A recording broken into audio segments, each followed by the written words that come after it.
வணக்கையா தோழர்களே, நாங்கள் தமிழ்நாடு வருகின்ற போது என்ன இன்னார் இனியார் என்று விளக்கம் புரிகிறதா?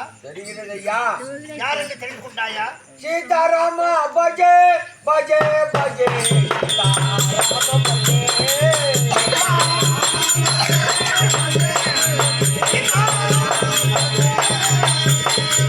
சீதாராமா பஜே பஜே பஜே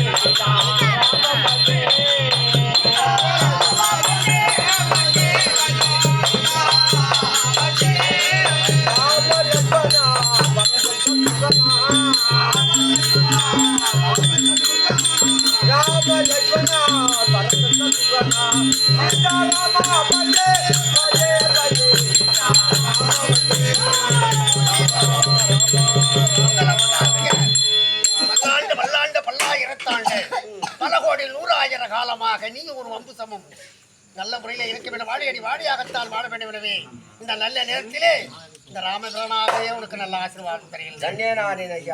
சபையில் வந்தது யாருக்கும் உனக்கு தெரியாததல்ல.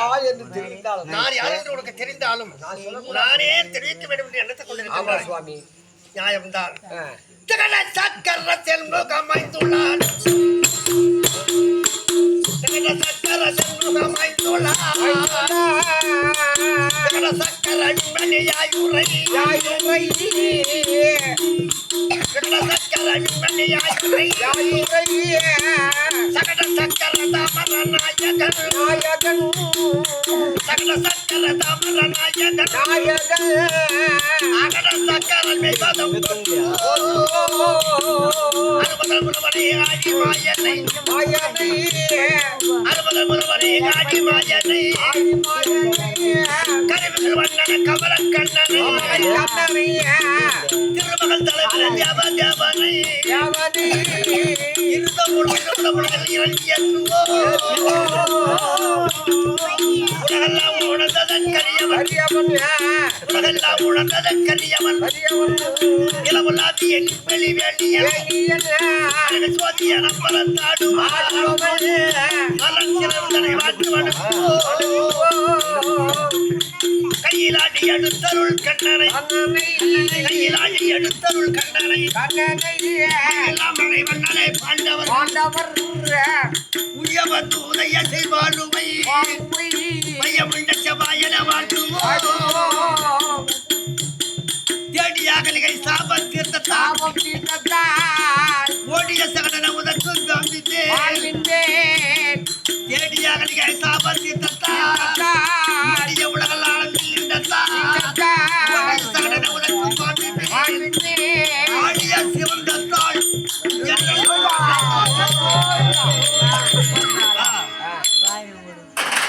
அரங்கம்புரித சபையிலேயே வந்திருக்கப்பட்டவர் யார் என்று விளக்க நன்றாக தெரிந்தாலும் அப்பா நாடு இருக்கிறது எங்கள் நாடு அது எந்த நாடு உனக்கு தெரியாததல்ல ஈழம் பாண்டியம் யாழ்ப்பாணம் சேகரம் சௌராஷ்டிரம் அங்கம் துமிலி கண்ணோசி நேபாளம் ஒட்டதேசம் உகாந்திர தேசம் சரல் ராசியம் பப்ர தேசம் பல்லவ தேசம் பருடு ராஜ்யம் சேது ராஜ்யம் அனந்தபுரி குத்திரை தேசம் மாயாபுரி வீரகோளம் அயோத்தியாபுரி இத்தனை நாடிலும் இதில் ஒரு நாடு தங்கள் நாடு அயோத்தியாபுரி இந்த 56 தேசங்களிலே நீர்வளம் நிலவளம் குடிவளம் என்று சொல்லக்கூடிய முவ்வளம் புரிந்திருக்க முடியாத நாடாக இருக்கக்கூடிய சாம பேத தான தண்டம் என்று சொல்லக்கூடிய சந்திரபுத வாழ்த்தை அறிந்து அரட்சாட்சி செய்து நாடாக இருக்கிறதே அயோத்தியாபுரி என் பாட்டனார் அதிரத சக்கரவர்த்தி அதிர சக்கரவர்த்திக்கு பிள்ளையாக இருக்க முடியாத என் தந்தையோ தசரத சக்கரவர்த்தி தசரத சக்கரவர்த்தி வெகு நாட்களாக சுதன் இல்லையே குழந்தை இல்லாத பின்னரசு ஆளுவதற்கு நமக்கு பிள்ளை இல்லை அப்படி என்று குருவாகிய வசிஷ்டரை அழைத்து இதற்கு என்ன செய்ய யோசனை செய்யலாம் அப்படி தெரிவித்தோடே கலைக்கோட்டு மகாரிஷியை கொண்டு வந்து பெருத்த யாக வளர்த்த வேண்டும் உத்திர காமேட்சி யாகம் செய்தால் உனக்கு பிள்ளை பிறக்கும் அப்படி தெரிவிக்க வசிஷ்டருடைய சொல்லை கேட்டு என் தந்தையாக இருக்கிற தசரத மகாராஜன் கலைக்கோட்டு மகாமுனிவரிடம் அவரை கொண்டு யாகம் வளர்த்தி தவம் செய்து அதிலே கிடைத்த அபிர்பாகத்தை கொண்டு வந்து எனக்கு அன்னையாக இருக்கக்கூடிய என் தந்தைக்கு 3 மனைவி கௌசல்யா சுமத்திரா கைகேயி 3 மனைவிடத்திலே கொடுத்து அதை அறிந்த தெரிவிக்க அவர்கள் அறிந்த உடனே நாங்கள் 4 பிள்ளைகள் பிறந்தோம் கௌசல்யா அம்மனுக்கு நான் ராமனாக பிறந்து சுமத்ரா தேவிக்கும் லட்சுமணன் சத்ருகன் பிறந்தார்கள் கைகேயி என்ற பாகத்தாரே பரதன் பிறந்தான் நாங்கள் கல்வி யாருக்கு வதித்து நிறுத்தே கல்விகளை கற்று தேர்ச்சியை பெற்று யானையட்டம் குதிரையட்டம் அல்லாங்க பொருளாக நாட்டிலே ஒருமிக்க சந்தோஷமாக எங்க குடும்பத்தில் ஒரு தாயாகவே 4 பிள்ளைகளும் அவங்களுக்கு பிள்ளையாகவே யாரும் மன வேற்றுமை இல்லாமல் ஒரு தாய் பிள்ளைகளாக இதுவரைக்கும் வாழ்ந்து வந்தோம் என் தந்தையார் மனதிலே ஆனால் கருத்துண்டு நான் சிறிய வயதிலே பாடங்களை படித்துக் கொண்டவர்கள் சின்ன வயதிலே எங்களை தேடி எங்கள் இல்லத்தை நாடி என் தந்தையை பார்க்க வேண்டும் எனவே நானே விஸ்வாமித்திரர் ஓடி வந்தார். விஸ்வாமித்திரர் வந்தவுடனே வாங்கள் சுவாமி என்று வரவேற்று அவருக்கு சிம்மாதனம் அமைத்து பாருங்கள் சுவாமி என்று எல்லோரும் அவரை போற்றி பணிந்த சுவாமி தங்கள் வருகைக்காக எதிர்பார்த்துக் கொண்டிருந்தோம். நீங்க வருகையும் அறிவீர் என்று அப்படி தெரிந்திருந்தால் உனக்கு செய்ய வேண்டிய உபசரணை எல்லாம் நிறைய செய்திருப்போம். திடீரென்று வந்திருக்கிறே மன்னிக்க வேண்டும். நீங்கள் திடீரென்று வந்த காலத்தினால் உனக்கேற்ற உபசரிக்க செய்ய முடியவில்லை. அப்படி என்று வணங்கி அவர் ஆசீர்வாதத்தை பெற்றார். ஐயா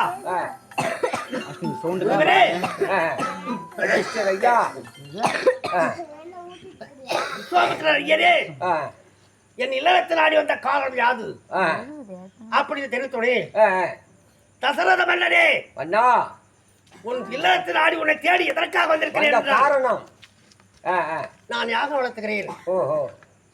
அந்த யாகத்தை முடிபெறவில்லை. ஏன் அந்த யாகம் முடிக்க முடியவில்லை. ஆஹா.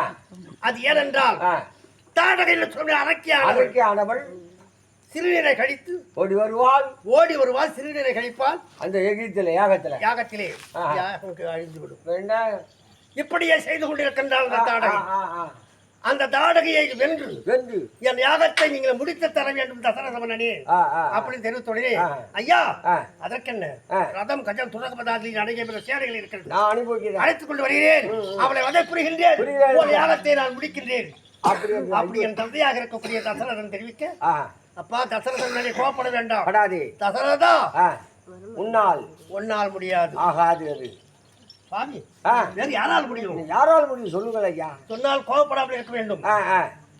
உன் பிள்ளையிலே இருக்கக்கூடிய ராமன் இருக்கின்றாரே, ஆமா, அவரை அனுப்ப வேண்டும். ஐயோ, சின்ன குழந்தை பிள்ளையாச்சே, நான் எப்படி அனுப்புவது? அப்படி அது தந்தை, அப்படியான தந்தையானவர் கஷ்டப்பட்டு சொல்லவும் கவலைப்படாதே, அவர் வெல்லுவான் தாடகை, நான் யாகத்தை முடிப்பேன் அனுப்ப என்று தெரிந்து உடனே கோபத்தில் விஸ்வாமித்திரர் கோபம் உள்ளவர். ஆமா, சரி அழைத்து செல்லுங்கள் சுவாமி. அவரோடு சென்றேன்.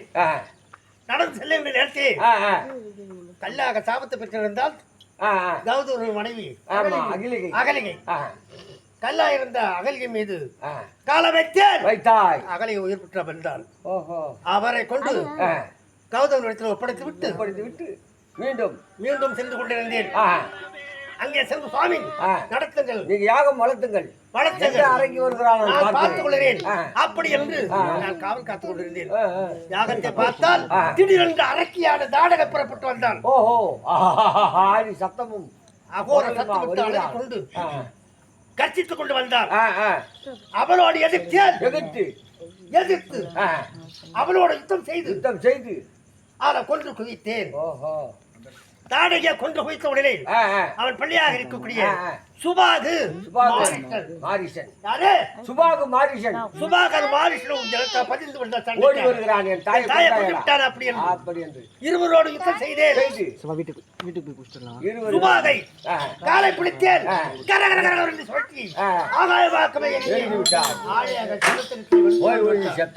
மாரிசன் எனக்காக பயந்து ஓடிவிட்டான். ராகம் முடிந்தது. சந்தோஷம் கொண்டார் விஸ்வாமித்திரர்.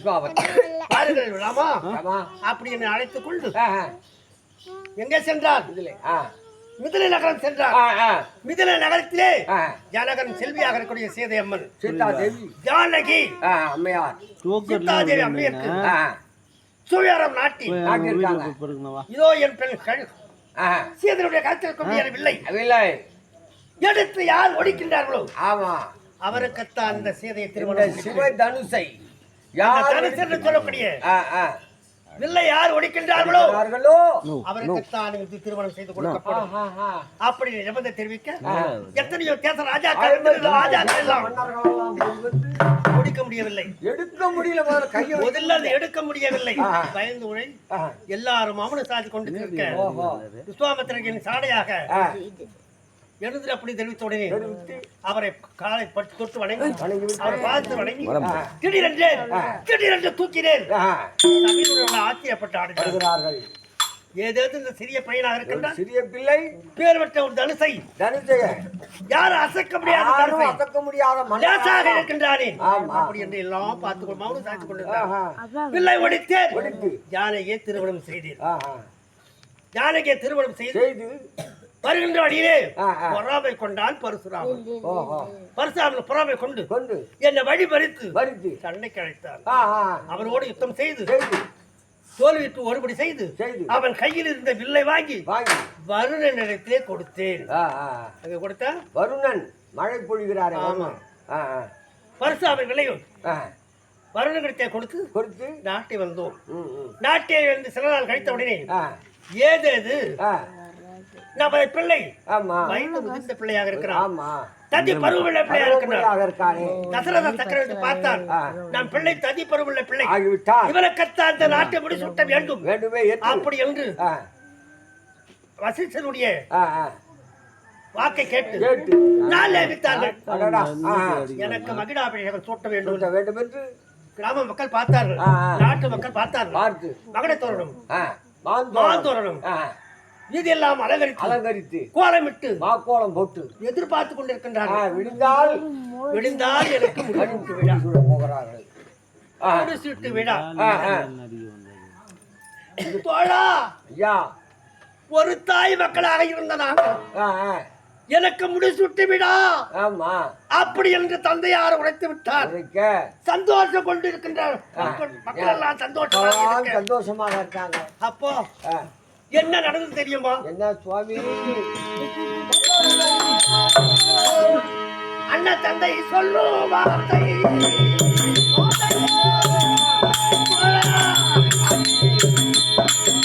அண்ணன் தந்தை சொல்லும் வார்த்தை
இப்படி இருக்கின்ற போது அப்பா நாங்கள் இப்படியாக இருக்கின்ற நேரத்திலே அங்க என்ன சூழ்ச்சி நடந்தது தெரியுமா? உங்களுக்கு என்ன தெரியும் ஐயா? அப்பா அங்கே நடந்த சூழ்ச்சி எதுவென்றால் அதாவது சினங்கொண்ட கூலி அவள் செய்த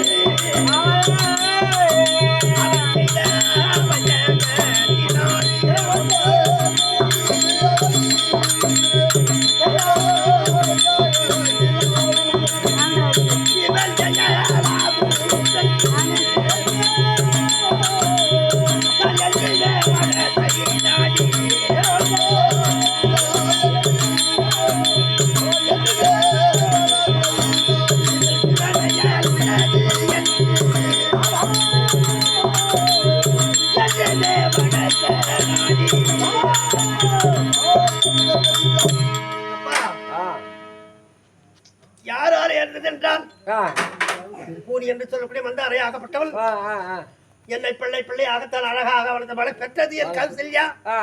என்னை அழகாக வளர்த்தது கைகேயி. மனதை கலக்க செய்து சூது மார்க்கத்தான் வஞ்சனை செய்து அவன் ஏதோ என்னை போலவாராகத்தான் என்னை இழிவாக சொல்லி என் தாயுடைய மனதை கலைத்து தாயார் அவரை கலைத்த உடனே இவர் சொல்ல நம்பிய என் தந்தையாரு யுத்தத்துக்கு செல்கின்ற போது சம்பிராசுரனை கொன்றுவிட்டார்.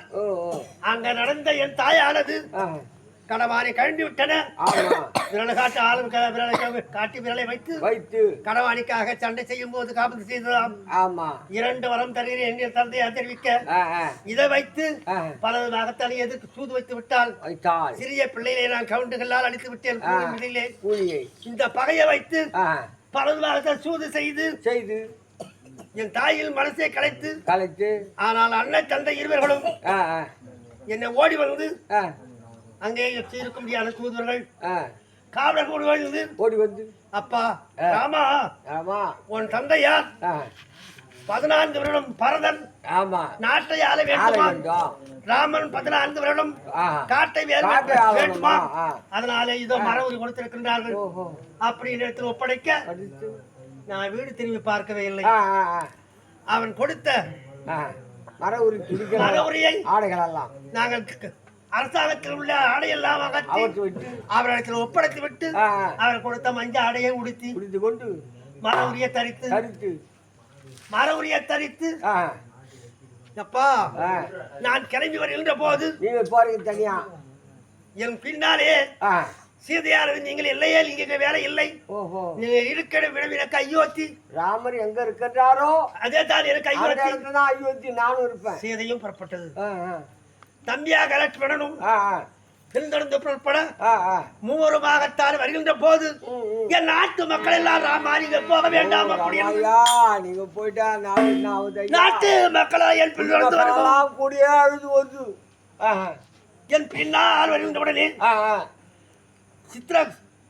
சித்திரகூடம் என்று சொல்லக்கூடிய இடத்திலே குகனாரவன் ஓடம் போல் கொட்டி கொண்டிருக்கின்றார் குகனை பார்த்தார் அந்த குகனை பார்த்து அங்கே ஓரிரவு தங்கி அவன் கொடுத்த தேனும் தெரியுமாவும் உண்டு உண்டு நான் உறங்குகின்ற நேரத்திலே என்னோடு வந்த மக்கள் நீ வராமல் போக மாட்டேன் அப்படி என்று அதுவும் அவரும் உறங்கி கொண்டிருக்க சிந்தையோடு அழுத கண்ணோடு இவரும் உறங்கி விட்டார்கள் திடீரென்று எடுத்து பார்த்தேன் எல்லாம் உறங்கி கொண்டிருக்கின்றார்கள் என்ன செய்வது அப்படி என்று குகனை அழைத்து கொண்டு என்னை அக்கறையில் விடும்படி ஓடத்தில் ஏற்றி செல்லும்படி தெரிவித்தேன் ஓடத்திலே ஏற்றி என் அக்கறையில் விடுத்தவுடனே நாங்கள் மூவருமாக சென்று கொண்டிருக்கின்றோம் எழுந்து பார்த்தார்கள் ராவனையும் காணவில்லை மூவரையும் காணவில்லை ஐயோ சொல்ல சொல்ல காபந்து செய்ய வேண்டும் தாயாரு சொல்லை காபந்து செய்ய வேண்டும் புறப்பட்டு விட்டால் நம்மளால் போக முடியாது என்று எல்லாம் மீண்டும் அயோத்திக்கே சென்று விட்டது கண்டகால் எவனை சென்ற உடனே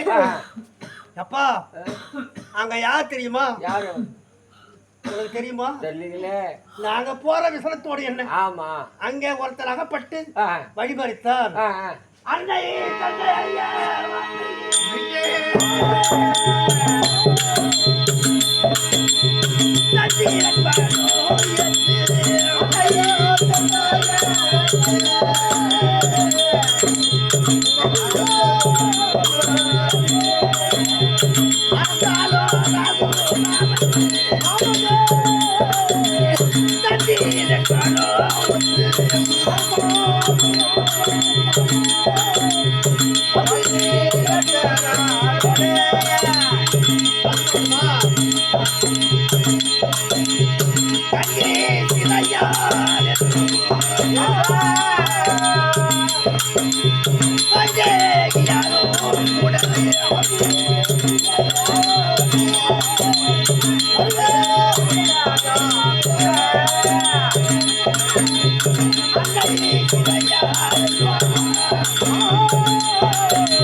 கண்டகனாலை படித்தேன்